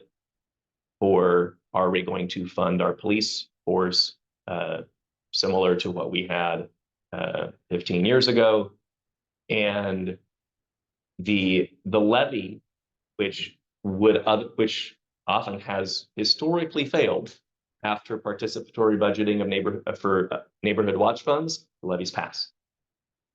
Because people have that sense, Invested. yes, that sense of investment. And it's really, really hard to do that without districts. Because there's not that sense of we're a voting body in our municipal politics. And then I'm a big fan of sociocratic organizing. As you know, we run the meeting sociocratically. Having districts makes sociocratic organizing at a neighborhood level much easier. And if we do districts, nothing says we have to organize sociocratically in our neighborhoods. But if we do districts, will I probably try in my district? Yeah. Yes, I probably will. So that is also a reason for me to support districts, because I care about that potential. So that went out in the email last night. I was going through that because I think I was under the impression you hadn't got to that yet. Definitely, today's my day off and I slept. I've not done anything today. So this is language that we've looked at last time, and we had tabled the language. We had tabled any approval in order to hear your presentation and be able to talk about star voting. So would you mind reading the proposed language? yes. Yeah, the council consists, section 3.2. Yes. The council consists of a mayor and 2 councilors nominated and elected from the city at large, as well as 4 councilors nominated and elected by districts with boundaries fixed by ordinance. Each councilor elected by district must reside in the district the councilor represents and continue to do so for his or her term of office. No appointed or at-large seat may be occupied by the same individual for more than 2 consecutive terms. Until codified by ordinance, districts for the council election following the ratification of this charter will be District 1, north of the railroad tracks and east of Crestview Street. District 2, south of the railroad tracks and east of Crestview Street. District 3, south of Highway 58 and west of Crestview Street. And District 4, north of Highway 58 and east of Crestview Street. West of Crestview. West. Yeah. West. Gotcha. It jumps down. Yeah. Gotcha. West of Crestview Street. Sorry. Oh, there it is. West of Crestview Street. I was using my brain to fill it in rather All than right. my eyes. So we already had a questions and clarifications round last time, and we had an impressions round last time as well. But let's open the floor to any additional impressions, concerns, comments, support. Yep. My concern or question would be, how would implementing districts can we have districts and start voting? Yes.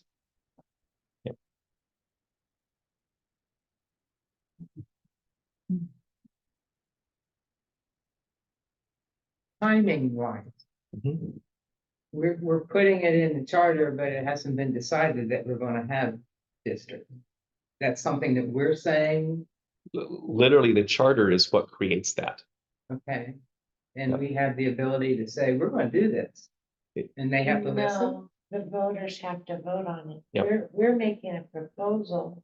Yep. That if the council approves, yeah, you can put these questions in front of the voters, then the voters would be deciding to go from what we currently do, which is no districts, to having districts. Okay. So they're voting for what is being put before them. Yeah, and actually it reminds me of one of the things I would be concerned with is that this would be potentially separated from the rest of the charter because it's such a big Mhm. ask. In other words, it would be a different vote on the ballot for that particular section. And then if we want to group the whole entire rest of the charter as one yes or no question, I would propose it would be done that way versus including that and potentially losing the whole entire charter revision for one item. That's. Sorry, go ahead. But the way our charter is now Mhm. would prohibit districts. Which part of our charter? Because it says, Section, is it section 8? yep, section 8. At each biennial general election, 3 councillors shall be elected, each for a term of 4 years. And at each biennial general election, the number of councillors to be elected fill vacancies prior Gotcha, Right. yeah. gotcha. And a section 7. It Yeah. would, so section 7 and 8 of our current one, which is, both of those are combined with the League of Oregon Cities, section 3.2. But I look at this and we're already selling quite a few updates. Oh, it's not my turn. I was just, Okay. I'm done. Are you?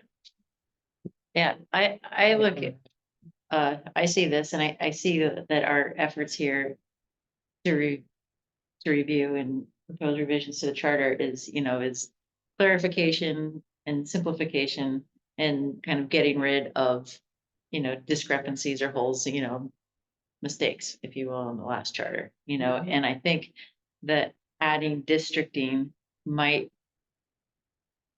is enough of a sea change to almost be its own.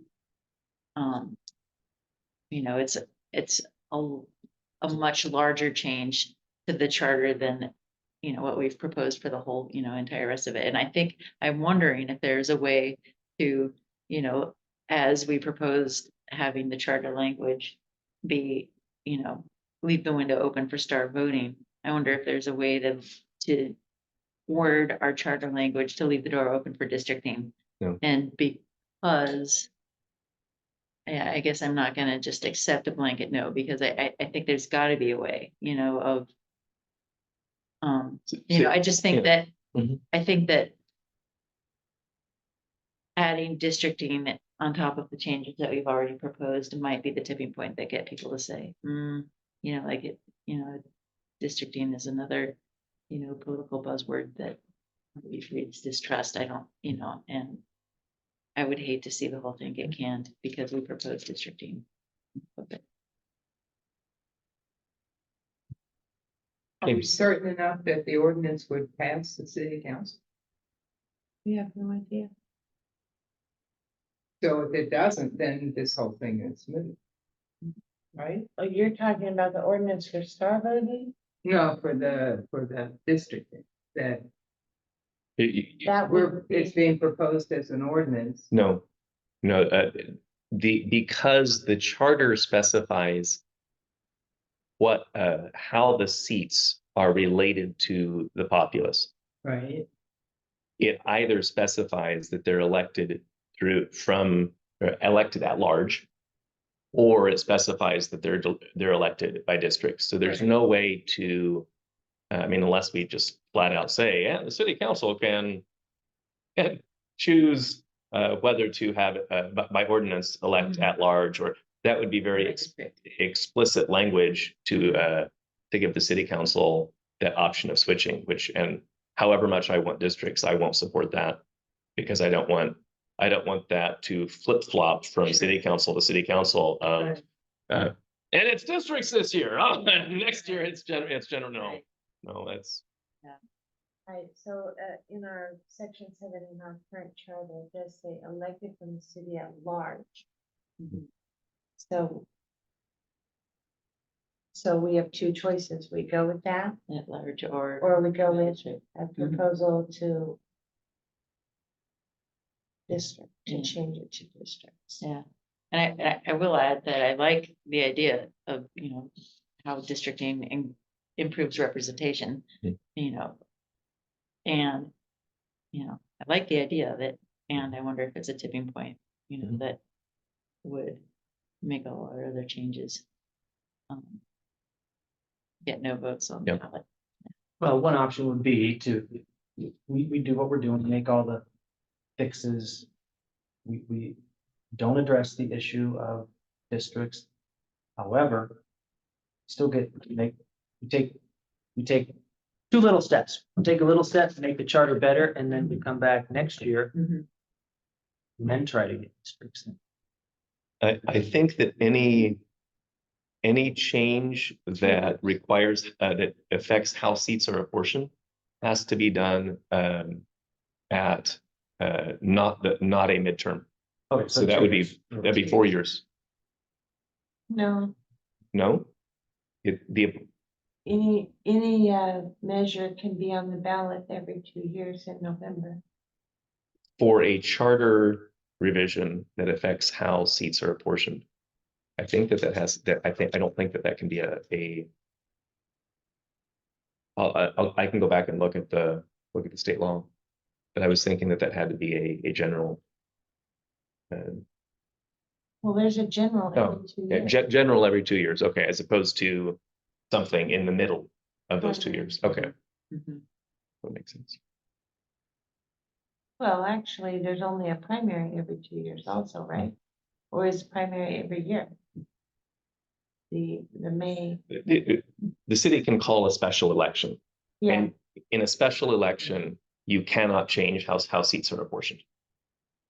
That can Okay. only be done in a general election. So there's no possible special election to change this section. okay. So you finished?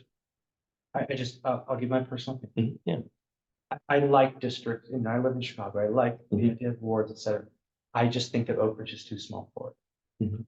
And the reason is, we've already identified, like, we got 1, 2, 3, 4 areas. We've already identified, like, in this section, there are no current city councilors Mhm. living. The danger you might have is, if we do districting, Osama bin Laden lives here, and he's the only one on the ballot. And darn it, no one could get on the ballot. So guess what? Osama's gonna get elected. Nobody else is on the ballot. Versus down here for this district, you have Mother Teresa, Michael J. Fox, Michael Jordan, James Clement. and me. Yeah, all really awesome people. Right? But you only get one of them, and the other 3 are SOL. Now, all 4 of them would have made excellent counselors, but shit, they all live in that district. Now, if they were smart, maybe one of them would have voted for one of the, gotten one of the at-large positions rather than the district position.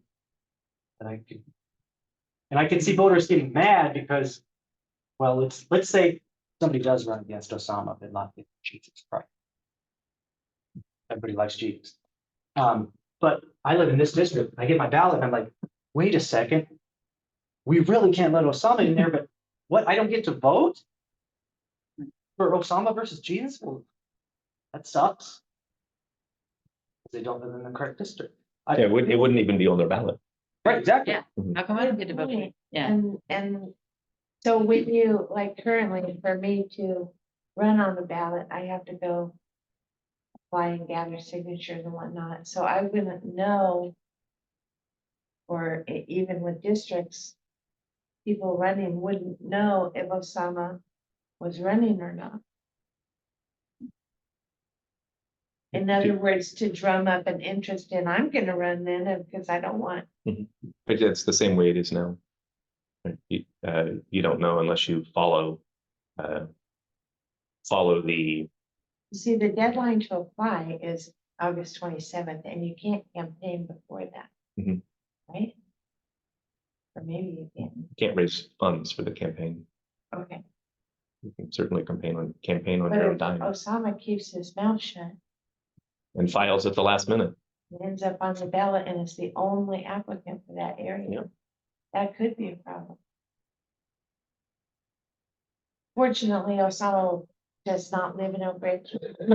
This is, Yeah, it lives in Westford. Yeah, Yeah, that's right. Non-voting.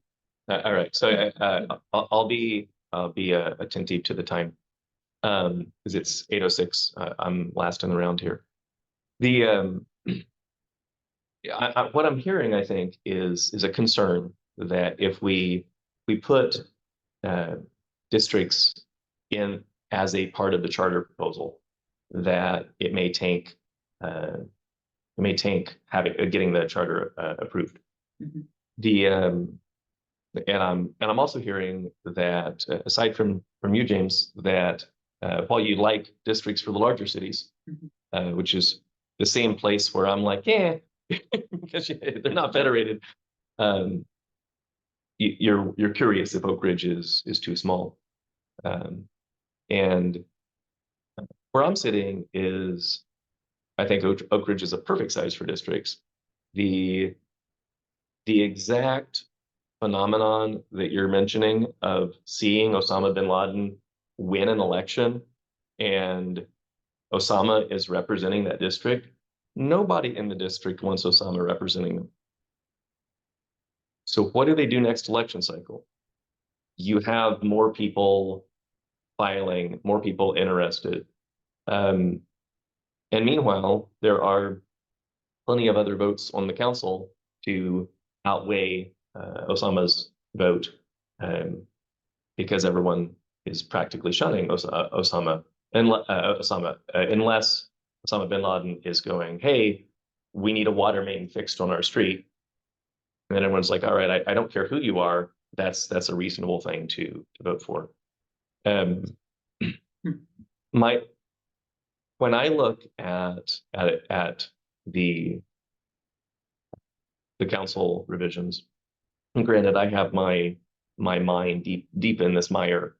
When I see a charter revision that doesn't have this, I'm the opposite of what you mentioned.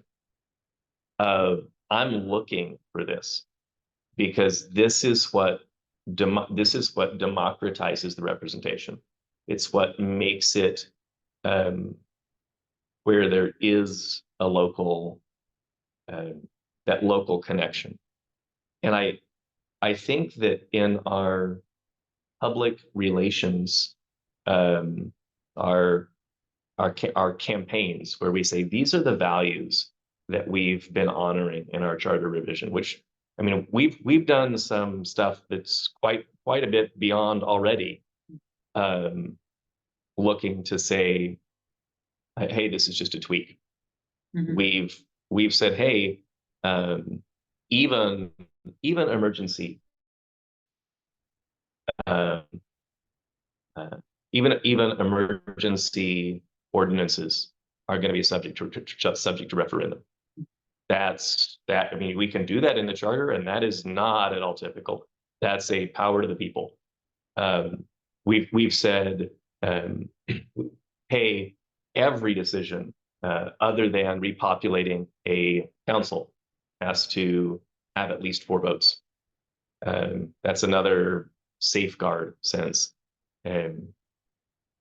So I have an idea. Yeah. We could put the district stuff in here. Mhm. Let it go through the public hearings, let it go through council review, et cetera. Yeah. And then make that decision, well, you know, or have Mhm.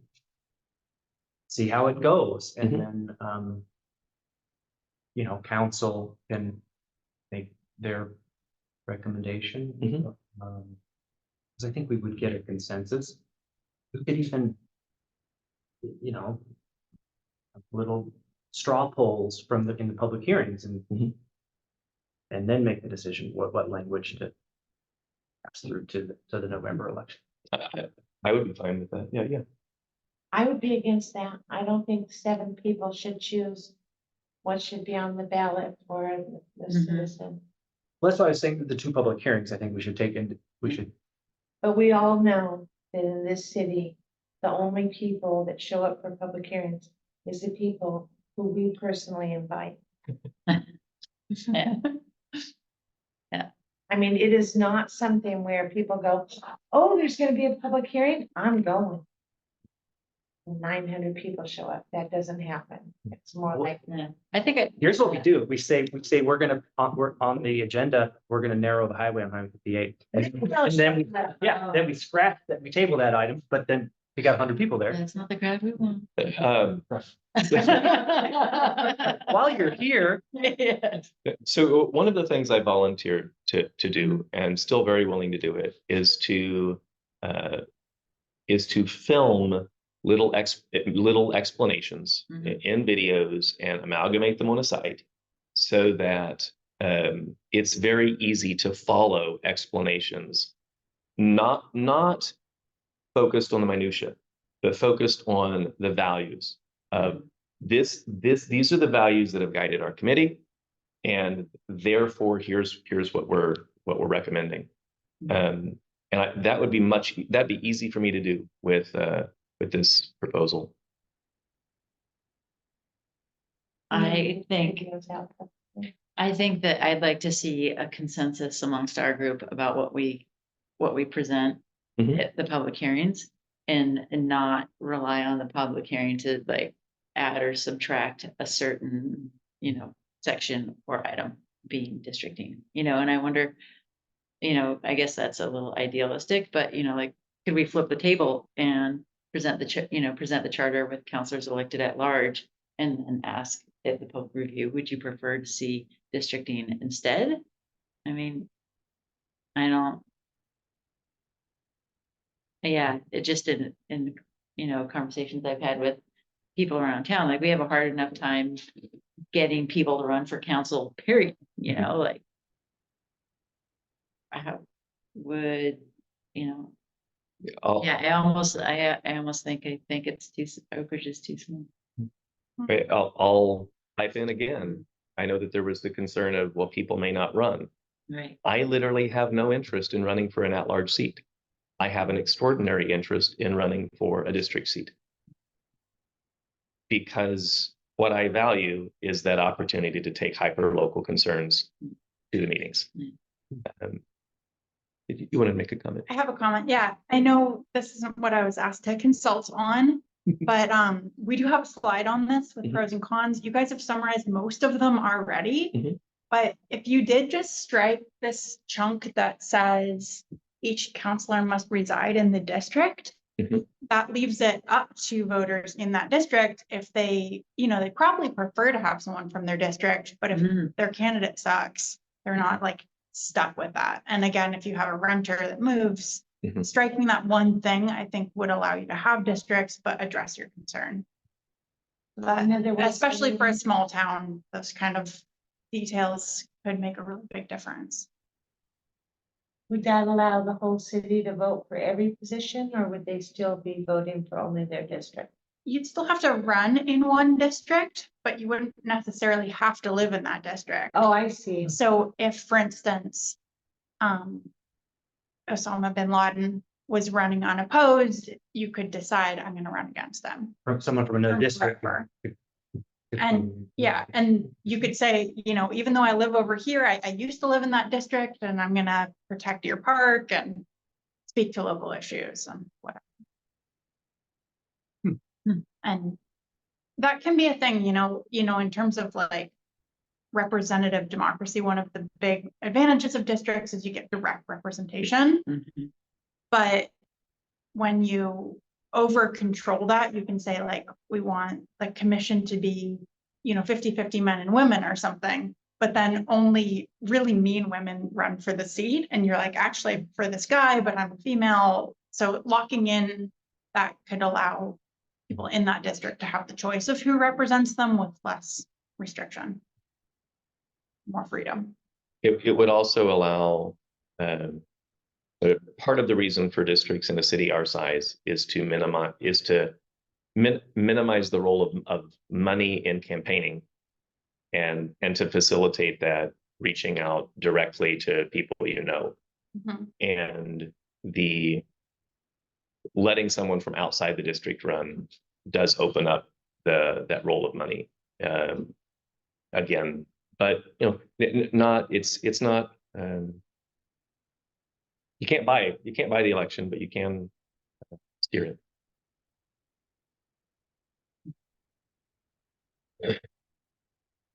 It's an interesting idea. So that's something else that's been proposed. It's now 8:15. So we will I will follow up with the equal work, the equal vote attorney.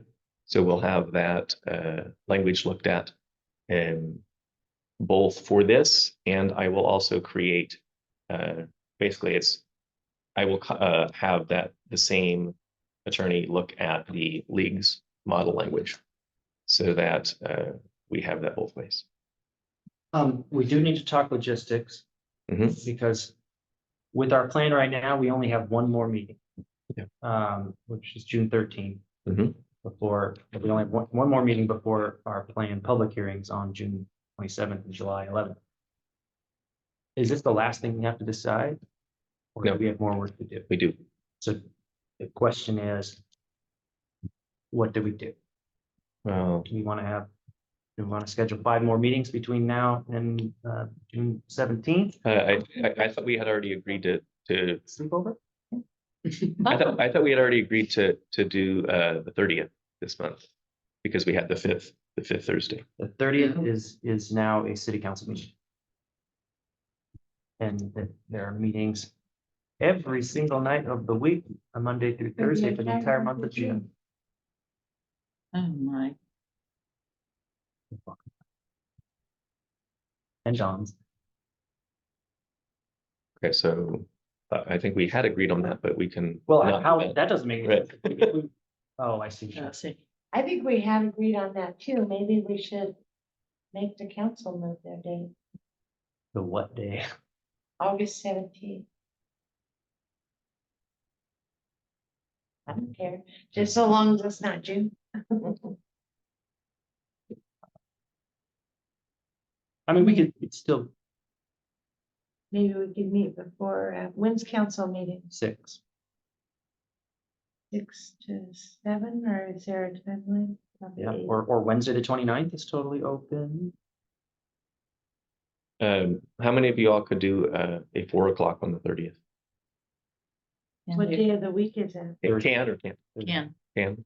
What day of the week? It's a Thursday. Thursday. It's just, I it's better pull up my calendar. just basically the time slot before we usually meet. That's fine.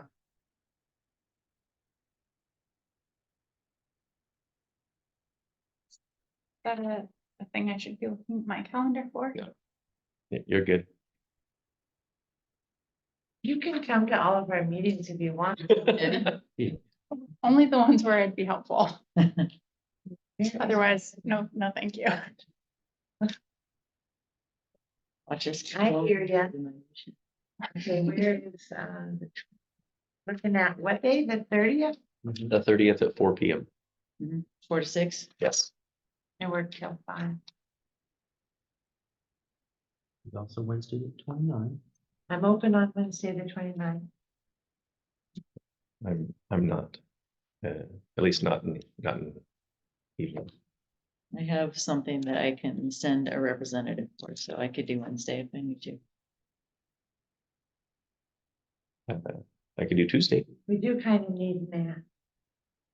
Tuesday, we have Public Safety Committee meeting at 6. I have a plan till 5.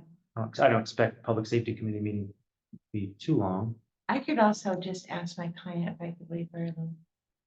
If Wednesday or Thursday works for everyone else.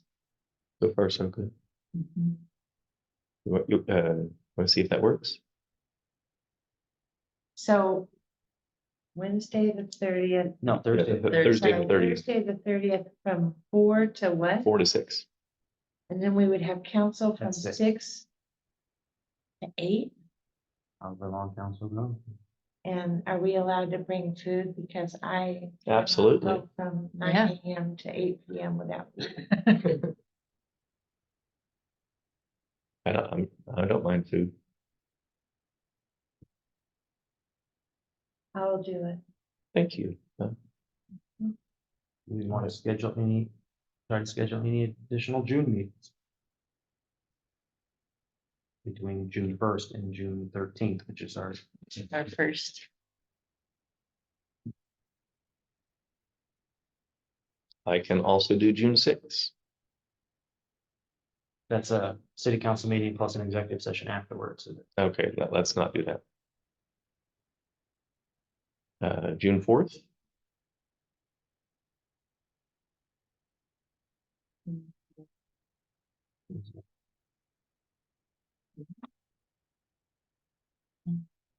Tuesday. Starting at 6? Tentatively, will give us, There's a Chamber of Commerce meeting, but they can be pushed out. And there's tentatively a TV View Planning Commission meeting number 2. Hmm. But Down in Eugene? Yeah. Hmm. Oh, yeah. I went Okay. to those but meetings. that's probably gonna be pushed back because. But that's kind of gambling with the. what about Monday, the 3rd? I'm open. Can do. There's a WAC subcommittee meeting. As I said, there's a meeting every month every day in June, but You don't have to be at that though, do you? no. But we can't run 2 meetings at once. With the public. Oh, votes. right. But the WAC committee, that might even get canceled. So we could meet at 6:30 and be safe. Okay, I'm Monday actually the 3rd open at that whole 6:30? day, no matter what time it was. Monday, June 3rd at 6:30. Mm-hmm. let's do it. All right, so those 2 meetings, you'll get them scheduled? Yes, Monday. You said 6:30? Yeah, Monday the 3rd at 6:30. because the WAC meeting at 5:30. Oh, I see. All right, well, I am disappointed in my record here. I generally end us within 5 minutes of the closing time, and this is 22 minutes afterward. It's important. Yes, but still. Yeah, Thank you all you for are still greatly appreciated. thanks for sticking around afterward and okay to adjourn meeting.